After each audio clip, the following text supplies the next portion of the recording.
Olá, sejam bem-vindos novamente ao CEGESP, ao Centro Guarapuavano de Estudos e Práticas Espíritas, para mais uma reunião, mais um encontro, para falarmos de Jesus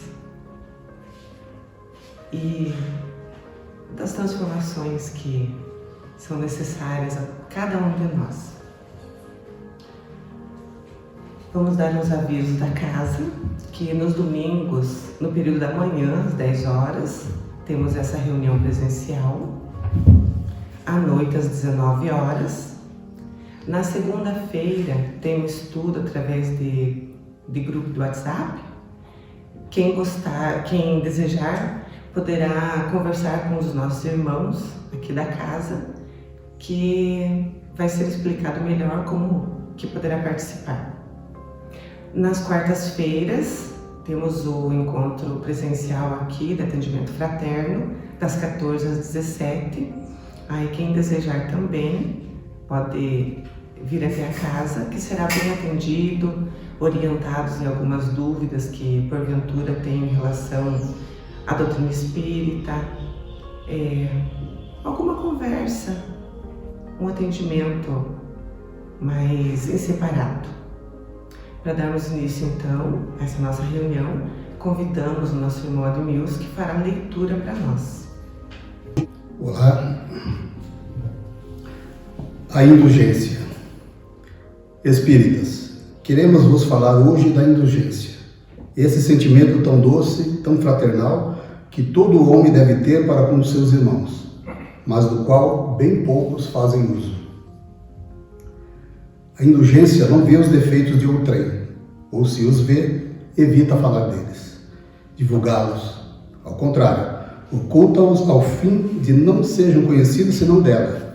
E se a malevolência os descobre, tem sempre uma desculpa para os abrandar. Quer dizer, uma escusa plausível, séria, e não daquelas que têm o ar de atenuar a falta, a fim de ressaltar com um jeito pérfido. A indulgência não se ocupa jamais com maus atos de outrem, a menos que isso seja para servir. E tem ainda o cuidado de atenuar tanto quanto possível. Não faz observações chocantes, nem tem censura nos lábios, mas somente conselhos, os mais frequentemente velados. Quando criticais, que consequências se deve tirar de vossas palavras? É que vós que censurais não teríeis feito o que reprovais, e valeis mais do que o culpado. Ó homens, quando, pois, julgareis os vossos próprios corações, os vossos próprios pensamentos, os vossos próprios atos, sem vos ocupardes com o que fazem os vossos irmãos? Quando não abrireis os vossos olhos severos, senão sobre vós mesmos? Sede, pois, severos para convosco, indulgentes para com os outros. Pensai naquele que julga em última instância, que vê os pensamentos íntimos de cada coração e que, por conseguinte, desculpa as faltas que censurais ou condena o que desculpais.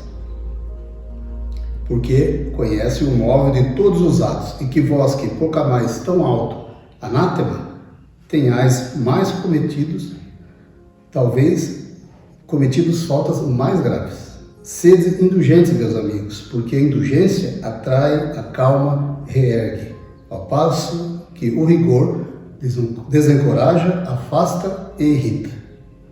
Texto extraído do Evangelho segundo o Espiritismo, capítulo 10, do item Bem-aventurados os que são misericordiosos. José, Espírito Protetor, Bordeaux, 1863.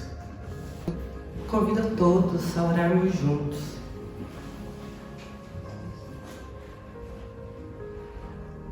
Criador bondoso e misericordioso, nosso Deus de infinito amor. Irmão maior Jesus, gratos te somos pela oportunidade novamente de estarmos aqui e podermos aprender um pouco mais sobre ti e sobre cada um de nós. Rogamos o teu amor, a tua paciência, para que possamos receber a palavra de hoje através da nossa irmã, que ela seja bem intuída, orientada em todos os aspectos que cada um de nós precisa ouvir e trabalhar em seu ser.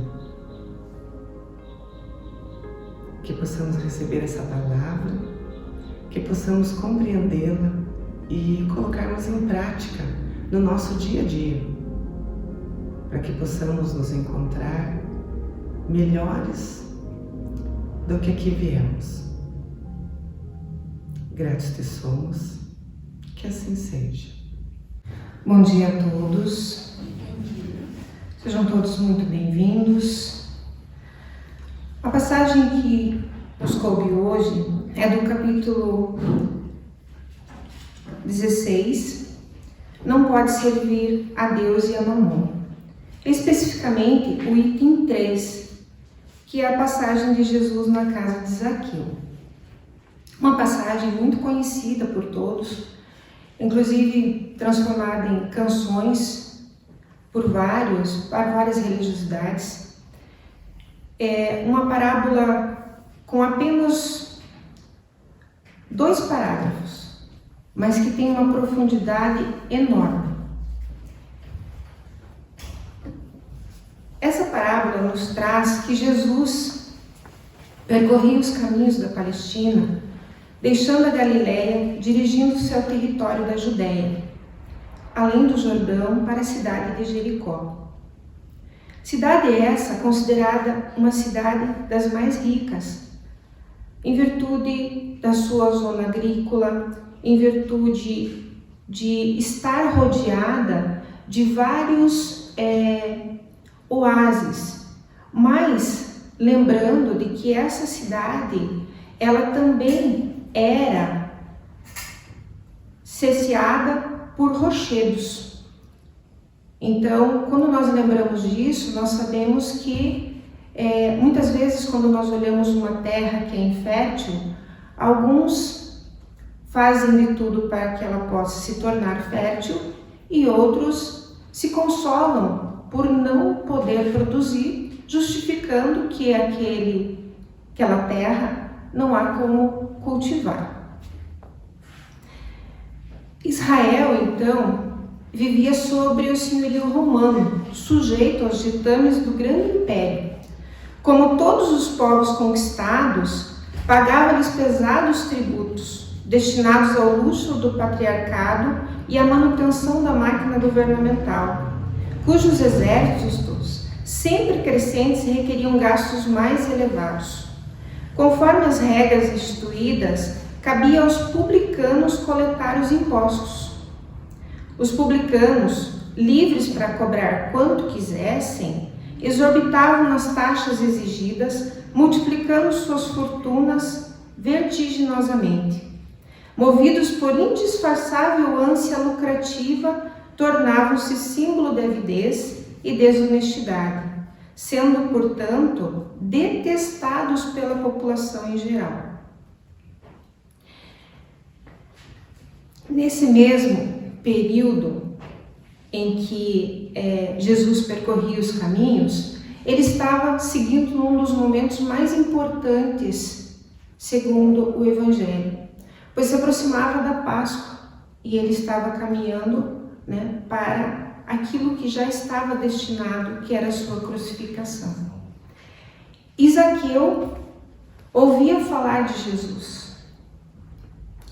Lembrando que Zaqueu, então, nesse contexto, era um publicano, era um cobrador de impostos, mas ele falava muito e ouvia muito de Jesus. As notícias chegavam até ele de uma pessoa de tamanha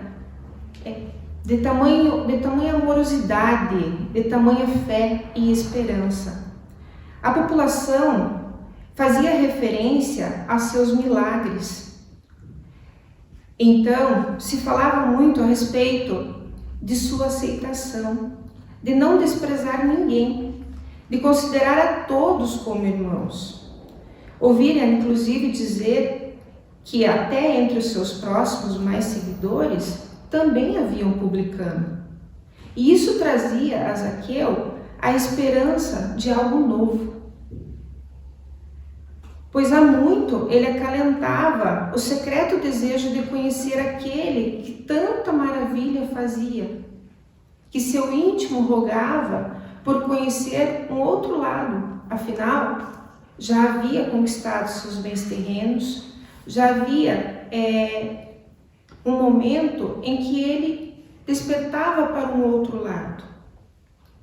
Nesse mesmo dia, caía a tarde e os estabelecimentos comerciais estavam fechando. Zaqueu, findando o seu trabalho, começa a verificar que toda a população anunciava a chegada de Jesus. E muitos falavam a respeito da cura do cego Bartimeu. Pessoa esse que Zaqueu costumava ajudar sempre. Vendo toda a muralha humana que cercava Jesus, Zaqueu empolgou-se pela possibilidade do encontro. Mas Zaqueu era um homem de baixa estatura. Tinha dificuldade de conseguir enxergar a Jesus e um medo de que ele não o notasse. Então, tomado de uma resolução e de uma empolgação, já que ele não poderia perder a oportunidade de ver Jesus, ele correu, subiu no velho sicômoro e aguardou a passagem do mestre. Logo, avistou Jesus. Sentiu-se invadir por uma paz que ele jamais havia sentido. Atraído pelo seu magnetismo amoroso, acompanhou todos os gestos de Jesus. Apurava a ouvir e se entusiasmava com cada palavra que Jesus falava. Aproximando-se da árvore que alojava o publicano, então, Jesus ergueu os olhos e fitando disse: Zaqueu, desce depressa, pois me convém ficar em tua casa. Zaqueu, mais que rapidamente, desceu, recebendo aquilo com muita alegria. Murmuravam todos ao seu redor: como assim? Hospedar-se na casa de um homem pecador?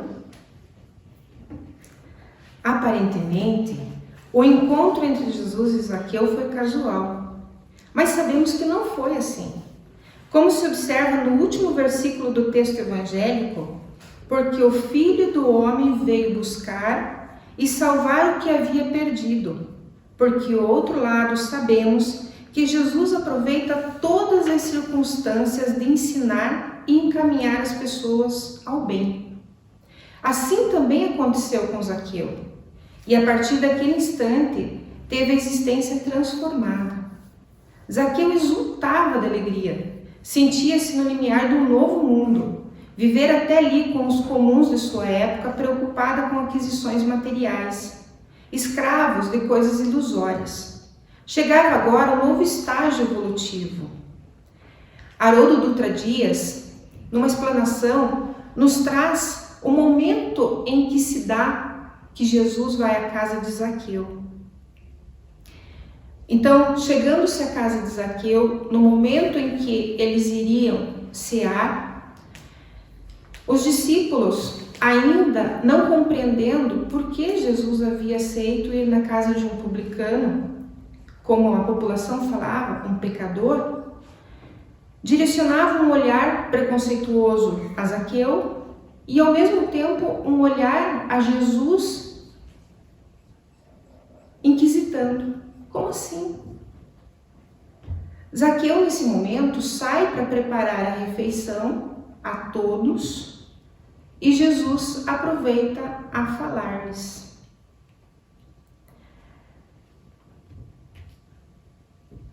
E nesse momento, Jesus diz: acreditam porventura que o Evangelho veio ao mundo para transformar todos os homens em miseráveis mendigos?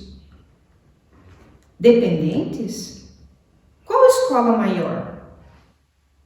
Aquela que socorre a necessidade de um dia ou aquela que adota a providência para uma vida inteira?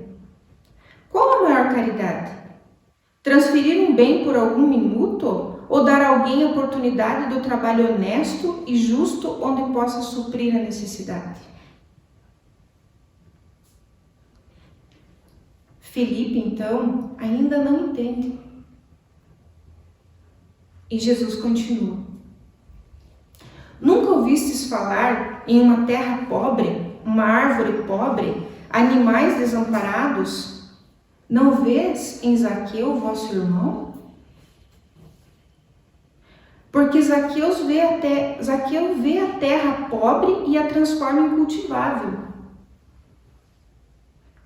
É necessário que não nos perdamos em viciação do sentimento, pois quando alguém está com o sentimento viciado, pode ficar com a ideia fixa. Então o julgo passa a ser correto em sua percepção. Por isso é preciso purificar o sentimento. Afinal, quem não ama dificilmente adquire sabedoria.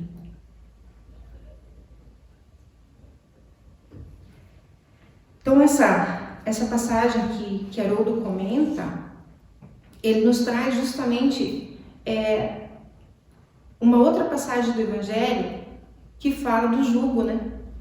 Para que a gente não julgue as pessoas, para que a gente entenda que cada um tem as suas necessidades, cada um tem o seu momento, né? E o momento de Zaqueu é chegado, o momento em que ele quer mudar de vida, que ele quer transformar a sua vida.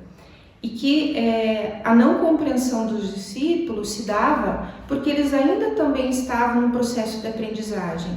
Eles ainda tinham seus pré-conceitos, né? Estavam aprendendo todo momento com Cristo, mas como todos nós também temos os nossos momentos de indagações, de questionamentos, mas que estamos aprendendo. Zaqueu venceu antigas vacilações e transpôs densas barreiras, para naquele dia memorável transformar-se. Humberto de Campos enfatiza que Zaqueu desde muito cedo procurava empregar o dinheiro a benefício de todos à sua volta, voluntariamente hipotecando o mestre.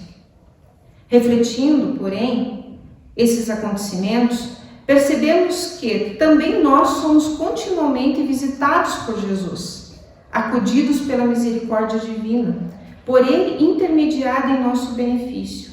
Vemos igualmente que a prova da riqueza não é fácil de ser suportada. Pode estimular a exacerbação das más tendências e o predomínio das paixões inferiores. Se a riqueza é causa de muitos males, se exacerba tanto as más paixões, se provoca mesmo tantos crimes, não é ela que devemos culpar, mas sim o homem que dela abusa, como de todos os dons de Deus. Pelo abuso, ele torna pernicioso o que poderia ser de maior utilidade, e a consequência do estado da inferioridade do mundo terrestre. Se a riqueza somente males houvesse de produzir, Deus não teria posto na terra. Compete ao homem fazê-la produzir o bem. Se não é um elemento direto do progresso moral, é sem contestação um poderoso elemento do progresso intelectual. Zaqueu não mais se comprazia com a vida que levava. Daí sua evidente necessidade de conhecer Jesus. Correndo à frente da multidão e subindo numa árvore para que pudesse localizar o mestre, mesmo que com isso pudesse ser desprezado pelos seus conterrâneos. Não se perdeu em tempo de lamentação. Sua percepção espiritual e sua acuidade mental, desenvolvida pelo exercício contínuo de calcular e raciocinar que a profissão oferecia, lhe fizeram refletir que Jesus é o caminho da regeneração. Diante desse fato, ele enfrentou obstáculos e correu ao encontro do Nazaré, subindo numa árvore para poder enxergar, e ouviu. Pode parecer a alguns que subindo a árvore para conseguir ver as feições de Jesus, Zaqueu tenha apenas cedido à curiosidade. Mas não. É evidente que o móvel de sua ação era bem mais elevado. Talvez uma ânsia incontida de receber alguma bênção, ou de ouvir uma palavra que desmudasse o rumo da sua existência. Por simples curiosidade, não iria se expor ao ridículo de gracejos da multidão, tendo em vista a alta posição que ele ocupava naquele momento. Jesus, cujo olhar penetra o âmago das criaturas, percebeu que ia pela alma de Zaqueu. Notou o quanto era sincero aquele arrobo e daí ter solicitado a hospedagem para o escândalo do povo, que em outras ocasiões, logo a murmurar, censurando por albergar-se na casa de pecadores. Notemos, no entanto, a cena maravilhosa que ali ocorreu. Ao acolher tal hóspede, Zaqueu cai aos pés e exclama: Senhor, distribua aos pobres a metade dos meus haveres. E se lesei alguém, seja o que for, restituo, distribuo, o que caracterizar bem a realidade da sua transformação moral. Afinal, ele estava falando de coração, né? O que for necessário, eu distribuo, eu posso devolver até 4 vezes aquilo que porventura eu lesei alguém. E aí nós trazemos uma outra passagem do Evangelho, né? Que a gente fala, vai, né? Entrega todos os teus bens, mas não é no sentido de entregar tudo que a gente tem, mas é no sentido realmente do que Zaqueu traz aqui. De que eu posso ajudar, com tudo aquilo que eu tenho, eu posso ajudar ao meu próximo, eu posso fazer com que aquilo que muitas vezes foi tido como algo de ruim na minha vida, se transforme em algo bom. Humberto de Campos, em toda a passagem, ele fala em seu livro de que Zaqueu era um homem muito bom, de que apesar dele ser publicano, ser chefe dos publicanos, ele usava do dinheiro para ajudar muitas pessoas. Ele traz a questão da passagem do cego, que ele ajudava todos os dias dando alimento. Ele traz várias histórias a respeito de famílias que Zaqueu dava emprego. Então, quando nós olhamos o contexto geral da vida, nós percebemos que é muito mais do que aquilo que nós vemos. O que está aos nossos olhos não é exatamente aquilo, talvez, que esteja na vida daquela pessoa. Em meio da grande noite, é necessário que acendamos a nossa luz. Sem isso, é impossível encontrar o caminho da libertação.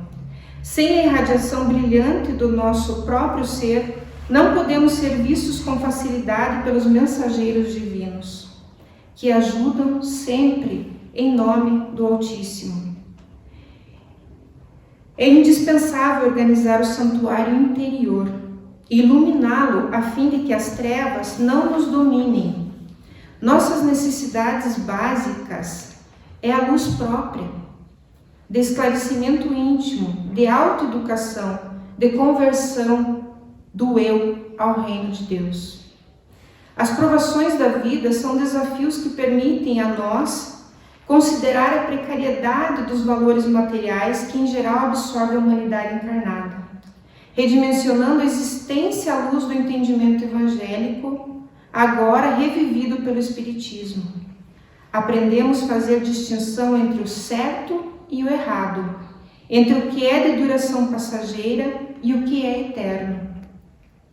Emmanuel esclarece: cada criatura recebeu determinado talento da providência divina para servir no mundo e para receber do mundo o salário da elevação. Velho ou moço, com saúde do corpo ou sem ela, recorda que é necessário movimentar o dom que recebestes do Senhor, para avançar na direção da grande luz. Ninguém é tão pobre que nada possa dar de si mesmo. Quem cumpre o dever de que lhe é próprio, age naturalmente a benefício do equilíbrio geral. Todo dia é a ocasião de semear e colher. A conversão de Zaqueu nos mostra, sobretudo, que em razão das nossas más escolhas, podemos acumular tesouros que nada representam em termos de crescimento espiritual, mas que produzirão dores e privações em futuras encarnações. Jesus disse: no mundo vivem os que entesouram na terra e os que entesouram no céu. Os primeiros escondem suas possibilidades no cofre da ambição e do egoísmo, e por vezes atiram moedas douradas nos famintos que passam, procurando livrar-se de sua presença. Os segundos ligam suas existências às vidas numerosas, fazendo de seus servos e dos seus auxiliares esforço à continuação da sua própria família. Esses últimos sabem empregar o sagrado depósito de Deus e são mordomos fiéis à face do mundo. Joana de Ângeles nos traz a seguinte indagação: por que em determinadas circunstâncias agimos como juízes implacáveis da causa alheia, se muitas vezes sentimos que as pessoas que nos cercam são incapazes de nos compreender e nos julgar adequadamente? Jesus nos traz: não julgueis para não serem julgados, pois com o critério com que julgardes, sereis julgados, e com a medida com que tiverdes medido, os medirão também. Porque vês tu o argueiro no olho do teu irmão, porém não repara na traves que estás no teu próprio olho. Ou, como dirás ao teu irmão: deixa-me tirar o argueiro do teu olho quando tens a trave no teu? Tira primeiro a trave do teu olho, e então verás claramente para tirar o argueiro do olho do teu irmão. Muito embora o Cristo também tenha ensinado que a verdadeira justiça repousa em Deus, em inúmeras situações nos comportamos como juízes implacáveis da causa alheia. Assim, ao avaliarmos os fatos e principalmente as pessoas, podemos rotulá-la como certos ou errados, bons ou maus, simpáticos ou antipáticos, valorizando ou desconsiderando-os em conformidade com o conteúdo moral, emocional e intelectual que consciente ou inconscientemente carregamos. Ou seja, tudo aquilo que nós aprendemos e como nós vivenciamos é aquilo que faz com que nós julguemos muitas vezes os nossos irmãos. Nesse momento, nós temos lembrança de uma passagem de Chico. Chico conta de uma história em que ele chegava num momento para fazer uma reunião e ele entrou à frente e os irmãos ficaram atrás e um pai chegou pedindo com vários filhos e os espíritas falaram: como assim? Vai trabalhar, você não tem vergonha de ter que estar aqui pedindo, expondo vossos filhos? Você precisa dar o exemplo. E Chico, então, ao receber os irmãos para a reunião, ele chega e comenta: veja, Chico, acabamos de encontrar um irmão lá fora, pedindo com todos os seus filhos, e nós lhe demos um sermão. Como que pode ele estar pedindo e dando mau exemplo aos seus filhos? E Chico, daquele jeito que todos nós conhecemos, com sua serenidade, olha para todos e fala: meus irmãos, como assim? Esse irmão é um herói. Ele foi abandonado pela esposa. A maior parte dos homens teria também abandonado seus filhos. Ele, então, assumiu. Está tentando cuidar de todas essas crianças. Mas ele está fazendo dentro das suas possibilidades. Vocês não podem criticar. Vocês têm que apoiar, vocês têm que ajudar para ele poder se manter nessa elevação espiritual. Então, os espíritas mais perdidos, porque tinham agido de forma inconveniente, tentam pegar tudo o que poderiam para ajudar, e Chico diz: vamos ajudar esse irmão, vamos lá, vamos estender a mão. Vocês não veem o que ele está fazendo? E quantas vezes nós ajudamos muito mais um pedinte que está pedindo por si do que um pai de família que está pedindo pelos seus filhos e querendo manter a sua família íntegra. E que dentro das suas possibilidades, sim, ele está fazendo aquilo que lhe é possível. Até conseguir realmente um emprego onde ele consiga talvez deixar essas crianças e poder fazer aquilo que lhe cabe. Essa passagem de Chico nos traz uma profundidade imensa. Como nós estamos olhando esses irmãos? Estamos ajudando, estamos estendendo a mão, e aí fazendo como Zaqueu, que nos diz que nós podemos sim ajudar, dando um emprego digno, justo, para que essa pessoa possa ter o atendimento das necessidades, ou estamos julgando? O Espírito de Francisco de Paula elenca como tem sido difícil encontrar os indivíduos ocupados em seus compromissos sem se perturbar com os compromissos dos outros. Comumente deixa-se de atuar bem na seara da responsabilidade pessoal para vigiar e interferir na seara da responsabilidade alheia. Como é fácil observar grandes números de alma que vivem mais preocupados em notar os outros do que cuidar a si mesmo. Percebemos, sem embargo, que essa neurose geral de fiscalizar a vida e os compromissos dos outros apenas diz respeito ao que é negativo, ao que mostra equivocado, ao que é imprestável ao progresso da pessoa. São poucos os que se aplicam ao bem por terem visto a dedicação ao bem de seus vizinhos. Por mais que uma pessoa opine sobre a conduta de terceiros, interfira nas ações dos outros ou altere a rota do semelhante, com ou sem acerto, não deverá esquecer que a administração que lhe toca mais de perto diretamente é sobre a sua própria existência no mundo. Na vida, só é possível e válido o autojulgamento, porque somente o próprio indivíduo é capaz de avaliar tudo o que passa em seu íntimo, o que lhe dói, o que lhe faz duvidar e sofrer, bem como o que lhe agrada e preenche o coração. Se muitas vezes sentimos que as pessoas que nos cercam são incapazes de nos compreender e nos julgar adequadamente, como é que poderemos ser juízes imparciais da razão alheia? Assim, ao analisarmos alguém, é imprescindível ponderarmos que o seu comportamento é compatível com tudo aquilo que ele conseguiu aprender como sendo o mais correto e o mais adequado, mesmo que a nós possa parecer completamente errado e inconveniente. Importante a gente lembrar isso, né?